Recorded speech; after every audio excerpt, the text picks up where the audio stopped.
Muy buenos días. Gracias a Dios por este domingo en el cual nos permite poder ser enseñados a través de su palabra. Sean bienvenidos, me da mucho gusto volver a encontrarnos y quiero pedirte que anotes, el título del tema se llama La novia contenta.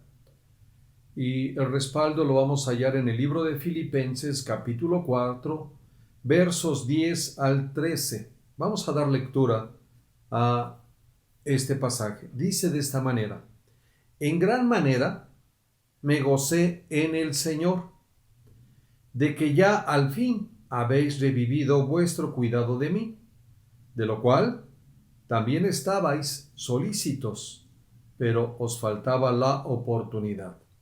No lo digo porque tenga escasez, pues he aprendido a contentarme, cualquiera que sea mi situación. Sé vivir humildemente y sé tener en abundancia. En todo y por todo estoy enseñado, así, para tener abundancia como para padecer necesidad. Todo lo puedo en Cristo que me fortalece. Oremos. Padre, en el nombre de Cristo, queremos darte las gracias en esta mañana. Sabemos que tu palabra es viva y eficaz y más cortante que toda espada de dos filos, y que en esta hora estará penetrando hasta lo más profundo de nuestro corazón, ayudándonos a discernir esos pensamientos que tenemos ahí. Espíritu de Dios, ayúdanos. Y queremos en este día, con un espíritu de mansedumbre, recibir tu palabra, Señor.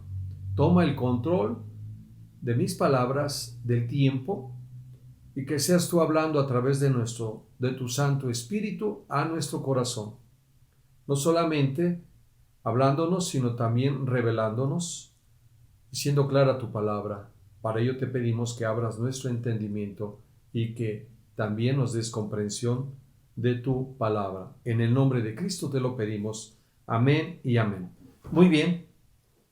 Bueno, vemos aquí al apóstol Pablo dirigiendo unas palabras escritas a la iglesia de los filipenses. Esta iglesia fue fundada o inició como la primera iglesia en Europa. Esta iglesia se encontraba en Macedonia. De hecho, el fundador de la ciudad de Filipos fue Filipo, hijo de Herodes el Grande, esposo de Herodías y padre de Salomé. ¿Dónde aparece este personaje o estos personajes de Herodías y Salomé? Cuando Filipo vivía en Roma, su esposa lo dejó para llegar a ser la esposa adúltera de su medio hermano, Herodes Antipas. Tenemos la referencia en el libro de Mateo capítulo 14, verso 3, Marcos capítulo 6, verso 17 y Lucas 3, verso 19 y 20. Ahí, cuando damos lectura a esos pasajes, vemos que nos da la referencia de esta persona. Y te decía que esta iglesia fundada en la ciudad de Filipos, vemos en el libro de Hechos, capítulo 16, verso 2 al 40, que se registra la fundación de ella y establecida por Pablo en el año 51 después de Cristo, durante su segundo viaje misionero. Filipos era una ciudad al norte de Grecia, en Macedonia. Tenemos también la referencia en el libro de Hechos, capítulo 16, verso 12. Vamos a ir a dar lectura ahí, en ese libro de Hechos de los Apóstoles. Dice de esta manera: Hechos capítulo 16, verso número 12. Dice: y de allí a Filipos, que es la primera ciudad de la provincia de Macedonia y una colonia, y estuvimos en aquella ciudad algunos días. ¿Sí?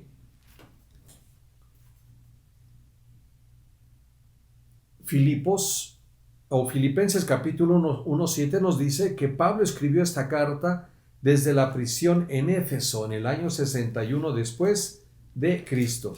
Filipenses capítulo 1, verso 7 nos dice: como me es justo sentir esto de todos vosotros, por cuantos tengo en el corazón y en mis prisiones, y en la defensa y confirmación del Evangelio, todos vosotros sois participantes conmigo de la gracia, porque Dios me es testigo de cómo os amo a todos vosotros con el entrañable amor de Jesucristo.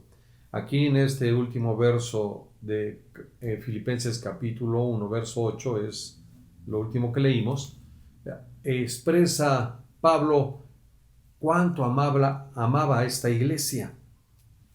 Más adelante vemos que en el libro de los Hechos, en el capítulo 19, nos dice que en esa región Pablo tuvo confrontamientos con los artífices, los que fabricaban las esculturas de Diana de los Efesios, por el culto que rendían, y que se veía de una u otra manera afectado el negocio de estos hombres que fabricaban todas estas figurillas de plata. Filipenses fue la primera iglesia de Europa y los filipenses desarrollaron un poderoso celo misionero, apoyando constantemente el ministerio de Pablo. Esto lo vemos en Filipenses capítulo 4, verso 15 y 16. Dice de esta manera: y sabéis también vosotros, oh filipenses, que al principio de la predicación del Evangelio, cuando partí de Macedonia, ninguna iglesia participó conmigo en razón de dar y recibir, sino vosotros solos, pues aún a Tesalónica me enviasteis una y otra vez para mis necesidades. Verso 17, no es que busque dádivas, sino que busco fruto que abunde en vuestra cuenta. Este es el antecedente de la iglesia de Filipenses, pero la lectura de los 4 versos que hicimos, y voy a volver a permitirme leerte Filipenses 4, versos 10 al 13, dice de esta manera: en gran manera me gocé en el Señor. ¿Cómo estaba Pablo en ese momento? Gozoso. Y vamos a ver el motivo por el cual se hallaba en esta manera. Recuerda que el gozo no se compara a la felicidad. Si bien la felicidad desaparece cuando es impactada por las dificultades, el gozo soportará las dificultades y se sobrepone a ellas. Eso es lo que quiere Dios de ti y de mí, que aprendamos a gozarnos en medio de las dificultades. Esto nos va a poder permitir sobreponernos a cada uno de los obstáculos que se presentan en la vida. Recordemos lo que dijo nuestro Señor Jesucristo en el libro de Juan capítulo 16, verso número 33. Juan capítulo 16, verso número 33, en el cual él habla con sus discípulos, previniéndolos, o de una otra manera, diciéndoles que ellos estuvieran en paz. Dice así, Juan capítulo 16, verso 33. Estas cosas os he hablado para que en mí tengáis paz. ¿En quién tendremos paz tú y yo? En el Señor. En el mundo tendréis aflicción. ¿Qué dijo Jesús a sus discípulos? Va a haber dificultades, no va a ser fácil, pero confiad, yo he vencido al mundo. ¿Qué nos manda el Señor en medio de las dificultades cuando ellas quieren hacer mella en un tiempo de felicidad? Pues que caigamos en tristeza y depresión. Pero vamos a ver en el texto, y leeremos de nueva cuenta, estamos leyendo el verso 10 de Filipenses 4, dice: gran manera me gocé en el Señor de que ya al fin habéis revivido vuestro cuidado de mí, de lo cual también estabais solícitos, pero os faltaba la oportunidad. No lo digo porque tenga escasez, pues he aprendido a contentarme cualquiera que sea mi situación. ¿Qué debe hacer la novia del Señor? Aprender a contentarse. Lo dice el verso 11. El contentamiento se aprende. No es algo que tú vayas y compres en cierto lugar o que se herede. Esto se va a aprender a través de lo que dice el verso 12. Bueno, termina el verso 11 diciendo: cualquiera que sea mi situación. ¿Cómo debo de estar yo a pesar de las dificultades o de las situaciones difíciles? Contento. Dice el verso 12: sé vivir humildemente. y sé tener en abundancia. En los dos extremos había aprendido Pablo a mantenerse contento. Dice, en todo y por todo estoy enseñado. Así para tener abundancia como para padecer necesidad. Por eso decimos que el contentamiento no está sujeto a la felicidad, sino se fortalece en el gozo, o más bien, el fundamento del contentamiento es permanecer en el gozo del Señor. Y aquí dice Pablo que él aprendió porque fue enseñado en cualquier situación de su vida, tanto en los momentos de gozo, ¿verdad? Como vamos a decir momentos de felicidad, con los momentos en los cuales sobrepasaba la felicidad y permanecía el gozo del Señor en su vida. En todo fue enseñado. Y por eso el verso 13 podríamos concluir. Recuerda que la Escritura no solamente nos da el tema, sino el desarrollo y la conclusión. ¿Qué dice el verso 13? Todo lo puedo en Cristo que me fortalece. ¿Qué está diciendo el texto? Dice, todo lo puedo. Porque en quién es la confianza, o en quién era la confianza del apóstol Pablo y le estaba compartiendo a la iglesia de Filipenses. Dice, en Jesús es mi confianza. Entonces, ¿qué nos enseña ese texto? Dice que las riquezas no son para confiar en ellas. Recuerda lo que dice el libro de Proverbios, que si ponemos toda nuestra confianza en las riquezas, ellas en cualquier determinado de nuestra vida tomarán alas. Y creo que tú y yo sabemos de gente de que al perder todas sus riquezas ya no tienen sentido para la vida. Por eso, permitamos que esta palabra contentamiento se convierta en una luz que nos haga comprender la voluntad de Dios sobre el tema de la prosperidad. Cuando hablamos de prosperidad, hay estos sinónimos: bienestar. No solamente bienestar, sino también tendremos paz, dicha, gozo. Recuerda que el pasaje bíblico contiene un sí. Podemos tener riquezas. Y un no, hay que confiar en ellas. O mejor dicho, el dinero lo debemos de tener en la cartera y no en el corazón. Más adelante veremos un texto en el cual nos mostrará cuál es el riesgo de tener el dinero en nuestro corazón. El Señor puede guardarnos en tiempos de escasez, lo mismo que en tiempos de abundancia. ¿Sabes por qué? Porque las circunstancias de la vida en la tierra no impiden que Él deje de ser Dios. Él es y seguirá siendo Dios, no importando las devaluaciones, no importando las enfermedades, no importando terremotos, no importando cualquier desgracia o adversidad en la vida. Por eso leímos en Juan capítulo 16, verso 33, ¿qué dijo el Señor? En el mundo tendréis aflicción, pero hagan algo, confíen en mí, porque yo ya vencí al mundo. Y recuerda esto, esta es la garantía que tú y yo podemos tener de la Escritura, que Él no miente y que no nos va a engañar, y que todo lo que dice la Escritura, a su tiempo se cumplirá. Uno de los ejemplos lo vemos en Primera de Reyes capítulo 17, verso 2 al 6, y en un momento lo vamos a leer, donde nos dice que el Señor alimentó a Elías enviándole cuervos para que le llevaran alimento por la mañana y por la tarde. ¿Por qué se nos permitió o por qué el Señor guió a hombres y mujeres para que escribieran este tipo de eventos? Y estamos hablando de hace 3,000 años o más. ¿Y sabes por qué el Señor lo permitió? Para que tú y yo, en este día, y bajo las circunstancias que estamos viviendo en el mundo, no dejemos de confiar en el Señor. Por ello, si nosotros vamos a la Escritura, hallaremos palabras de aliento, de consuelo, de fortaleza y de ánimo para nuestro cada día. Dice Primera de Reyes capítulo 17, verso 2 al 6. Cuando tú lees el verso 1, el Señor le dio una instrucción a Elías para que hablara con el rey Acab, a donde le dice que durante 3 años no iba a llover sobre la tierra de Israel hasta que por su boca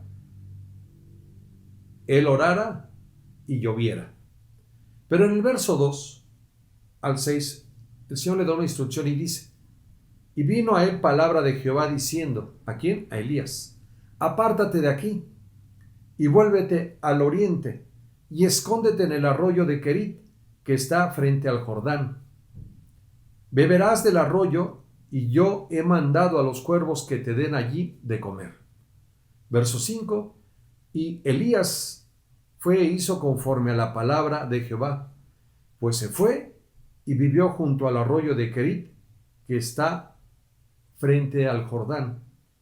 Y verso 6. Y los cuervos le traían pan y carne por la mañana, y pan y carne por la tarde, y bebía del arroyo. Esto solamente nos indica o nos confirma que para nuestro Dios todo es posible. Nos dice el libro de Hebreos capítulo 12:8, Jesucristo es el mismo ayer, hoy y por los siglos. Por eso te decía hace un rato, tenemos que aprender contentamiento, tenemos que permitirnos ser enseñados en el contentamiento. Lo requerimos en estos tiempos como en el futuro. ¿Y qué mejor confiar en nuestro Señor? Porque Él no cambia. Él es el mismo ayer, hoy y por los siglos. Puedes imaginarte este cuadro de Elías en el cual el Señor le dice: ¿sabes qué? No va a llover durante 3 días, a donde la gente estaba sujeta al fruto de la tierra, a la cosecha. Y Elías se poder escuchar y dice: ¿sabes qué? Vete a tal lugar y ahí yo te proveeré el alimento de día y de noche, o de día y de tarde. Él tuvo que haber confiado y tener en su corazón que en ese momento no podía estar confiando en las riquezas. Aunque tuviera dinero, no había que comprar. Mas, sin embargo, el Señor le da una promesa, una palabra: vete al oriente, habita junto al arroyo de Querit, ahí yo llevaré tu provisión.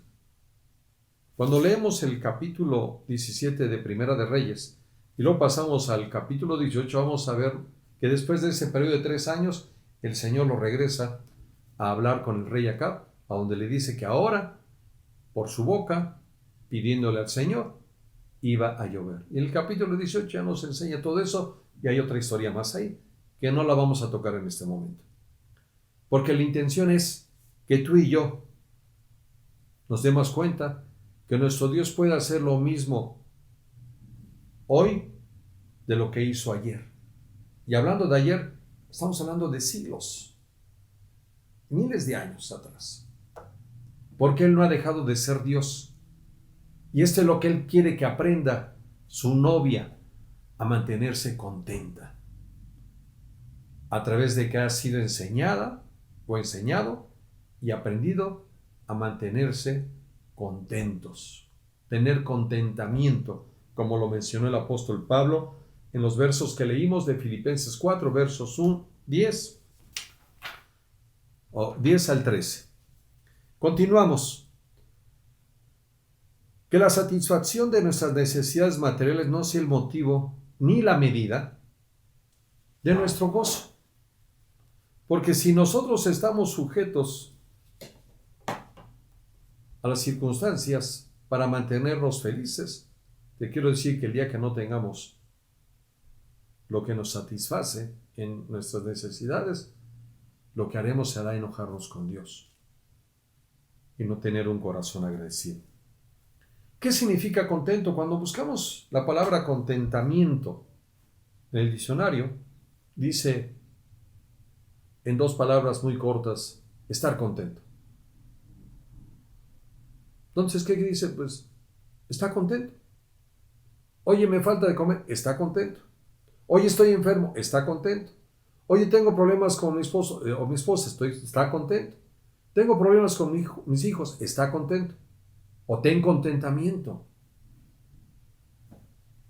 Porque Dios quiere que nos mantengamos firmes en nuestra fe y nuestra confianza en Él. Ahora, ¿qué sería o qué es contentamiento? Es tener sentido de vida. Porque cuando las circunstancias adversas apagan o sobrepasan la felicidad, porque no tenemos gozo o no hemos aprendido a tener contentamiento, vamos a perder el sentido de nuestra vida.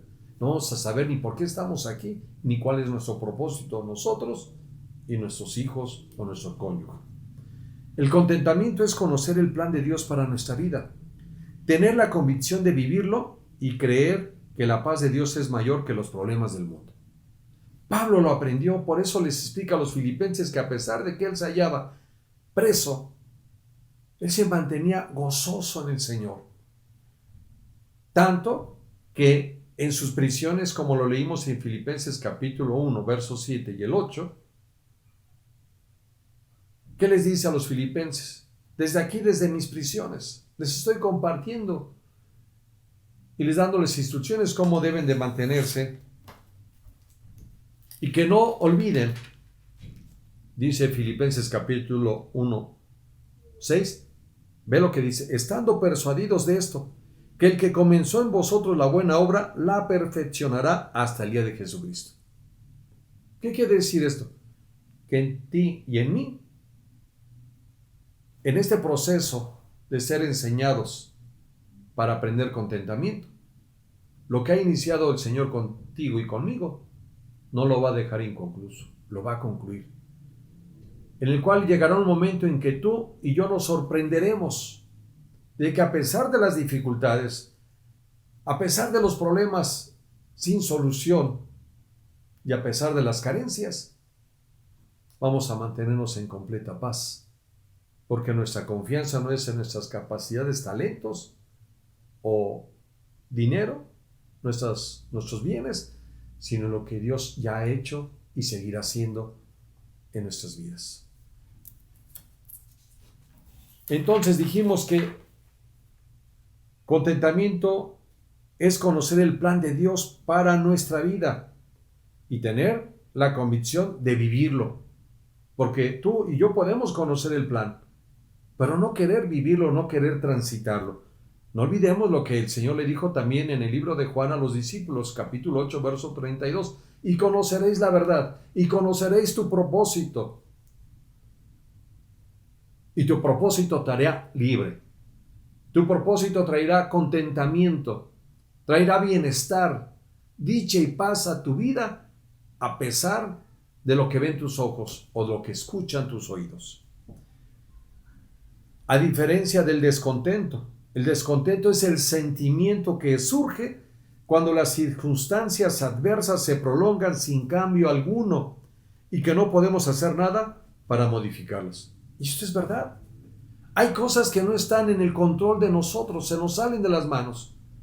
Pero te quiero decir que si tú le permites a Dios, si yo le permito a Dios que intervenga, Él tomará el control y de una manera sobrenatural arreglará todo.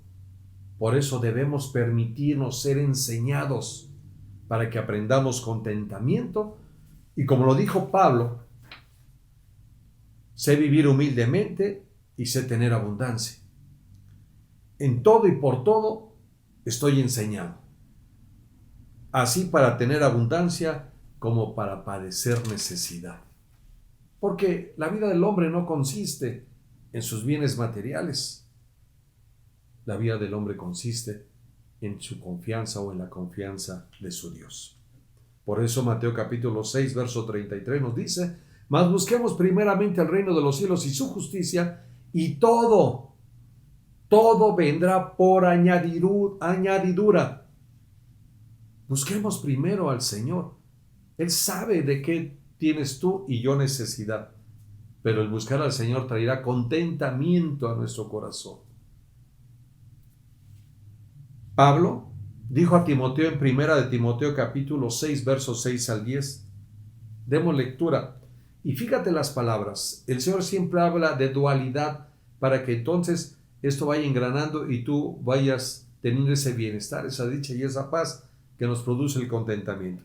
Dice Pablo, hablando a Timoteo en su primera carta, capítulo 6, verso 6, pero gran ganancia es la piedad. ¿Qué está diciendo Pablo a Timoteo? Que en la piedad hay gran ganancia. ¿Qué es la piedad? Es hacer el bien a quien tú consideras que no se lo merece. Es yo hacer el bien a quien yo considere que no se lo merece. Porque el mayor ejemplo de la piedad de Dios eres tú y soy yo. Nos dice la Escritura que la paga del pecado es muerte, mas el regalo de Dios es vida eterna en Cristo Jesús. Esto habla de la piedad. Obtuvimos el perdón de nuestros pecados. Continúa el texto diciendo, pero gran ganancia es la piedad acompañada de contentamiento. ¿Sí? ¿Cómo debe de ir la piedad? Acompañada del gozo. Porque posiblemente le harás el bien a quien tú consideres que no se lo merece, pero en cuanto veas que esa persona no valore lo que has hecho en su vida, se acabará tu felicidad. Porque recuerda esto, que sostiene el contentamiento, el gozo. Porque el gozo no está sujeto a las circunstancias. El gozo está o se sobrepone a las circunstancias. Más la felicidad sí está sujeta a las circunstancias. Por eso tiene que ir acompañada de contentamiento la piedad. Y en este tiempo es algo que Dios nos está pidiendo. Que haya en nosotros sensibilidad. Y procuremos hacer el bien a quien consideremos que no se lo merece. Con contentamiento. Verso 7. Porque nada hemos traído a este mundo y sin duda nada podremos sacar. Así que teniendo sustento y abrigo, estemos contentos con esto. ¿Qué estaba diciendo Pablo? Mira, teniendo tu sustento del día a día, ¿y dónde mora? Esto es suficiente para que tú permanezcas contento. Verso 9. Porque los que quieren enriquecerse caen en tentación y lazo y en muchas codicias necias y dañosas que hunden a los hombres en destrucción y perdición. Fíjate cuál es la previsión en este pasaje. Porque los que quieren enriquecerse caen en tentación y lazo. Esto habla de la codicia en el corazón. ¿Qué es la codicia? Querer tener más allá de lo suficiente. Y verso 10, porque raíz de todos los males es el amor al dinero, el cual codiciando algunos se extraviaron de la fe y fueron traspasados de muchos dolores. Por eso hace un rato te decía que sí podemos tener riquezas, pero no confiar en ellas. Por eso el dinero tiene que estar en nuestra cartera y no es nuestro corazón, porque si llega a estar en nuestro corazón, producirá una raíz que traerá males, porque dice la Escritura, porque raíz de todos los males es el amor al dinero.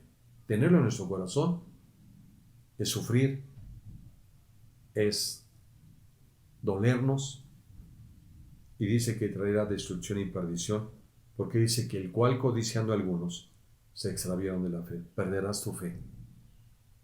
Si tú te empeñas por hacerte rico, por buscar mantener o acumular, te estarás extraviando de la fe. Y dice que no solamente eso, sino que también vendrán muchos dolores a tu vida. Por eso, que nuestro motivo sea el ser enseñados en contentamiento, como novia o la iglesia de Cristo, la novia del Señor. Por eso el título es La novia contenta. A este punto tenemos que llevar. El mismo apóstol Pedro, en su primera carta, déjame ir ahí, En el capítulo 5, verso 10, nos dice, Primera de Pedro, capítulo 5, verso 10,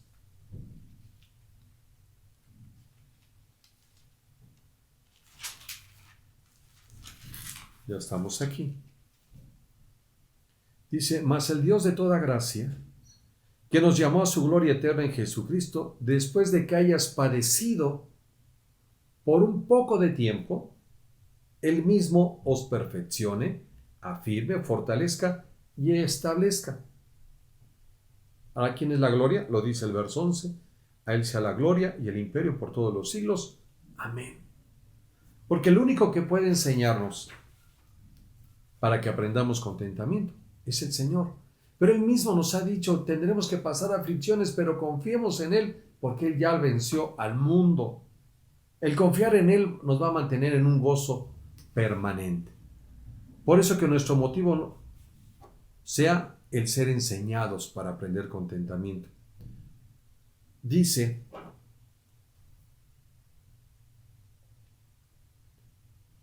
el mismo verso 11 y 12 de Filipenses 4, dice, no lo digo porque tenga escasez, pues he aprendido a contentarme cualquiera que sea mi situación. Sé vivir humildemente y sé tener abundancia. En todo y por todo estoy enseñado, así para tener abundancia como para padecer necesidad. El contentamiento nos alienta. Dice Hebreos 13:5, el libro de Hebreos nos alienta a confiar en las promesas de Dios y estar contentos.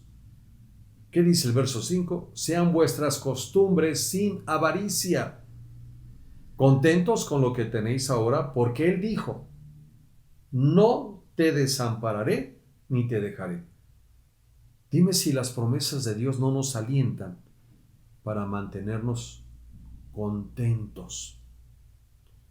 Se nos asegura que si nuestras vidas buscan la dirección de la palabra de Dios, entonces, a través de Cristo, podremos disfrutar de tiempos de bonanza o de escasez, manteniéndonos firmes en nuestra manera de vivir, hablando de mantenernos en fe. Porque recuerda que las promesas de nuestro Señor se cumplen en el sí y en el amén. Por eso, cuando vemos los 4 versos que leímos, el último verso nos da la conclusión: todo lo puedo en Cristo que me fortalece. Así es. Todo lo podrás en Cristo que te fortalece. Todo lo podré en Cristo que me fortalece. Y podríamos decir, ¿todo lo podemos? Sí. Es una afirmación de que todo es posible con el Señor. Recuerda que es importante destacar que el énfasis no descansa tanto en las capacidades personales como en la voluntad de permitir el poder de Cristo sosteniéndonos en la dificultad y la necesidad. ¿Sí? ¿Hay necesidades y hay dificultades? Sí, todos vamos a pasar. Fue lo que dijo el Señor. Eso fue una promesa. En el mundo tendréis aflicción. ¿Pero cuál fue el mandamiento? Confiad. Yo he vencido al mundo. Tal fe constituye un estimulante para confiar en la absoluta suficiencia de nuestro Señor en toda circunstancia. Te decía al inicio, Él no ha dejado de ser Dios y seguirá siendo Dios, aún a pesar de todas las adversidades o situaciones que pasen en nuestra vida y en el mundo. Concluyo. Recuerda que el contentamiento, hablando que es el gozo, no es felicidad. Si bien la felicidad desaparece cuando la impactan las dificultades, el gozo soporta las dificultades y se sobrepone a ellas. Porque todo lo podemos en Cristo que nos fortalece. Oremos. Padre, en el nombre de Cristo Jesús. Señor, como tu novia y para mantenernos contenta o contentos, necesitamos confiar en ti, porque tu gozo será nuestra fortaleza en medio de las dificultades. Ayúdanos, Señor, a sobreponernos a los problemas y a las situaciones que estamos enfrentando, tu pueblo, tu novia, en el lugar donde nos encontramos. Hoy ponemos delante de ti, Señor, cada una de nuestras necesidades, cada uno de nuestros problemas y dificultades que estamos enfrentando. Señor, todas ellas, tú las estás permitiendo que las padezcamos por un poco de tiempo. ¿Para qué? Después de ese tiempo de haber padecido un poco, tú mismo nos perfecciones, nos afirmes, nos fortalezcas y establezcas para que tú recibas la gloria, la honra y la alabanza, no solamente hoy, sino todos los días, porque tú no has dejado de ser Dios. Gracias te damos en esta hora por habernos permitido ser instruidos a través de tu palabra. Y pongo en tus manos a cada uno de aquellos que estaremos escuchando este pasaje o este mensaje, para que aprendamos y seamos enseñados a contentarnos bajo cualquier situación en nuestra vida. En el nombre de Cristo Jesús, amén. Que Dios te bendiga y nos vemos la próxima semana.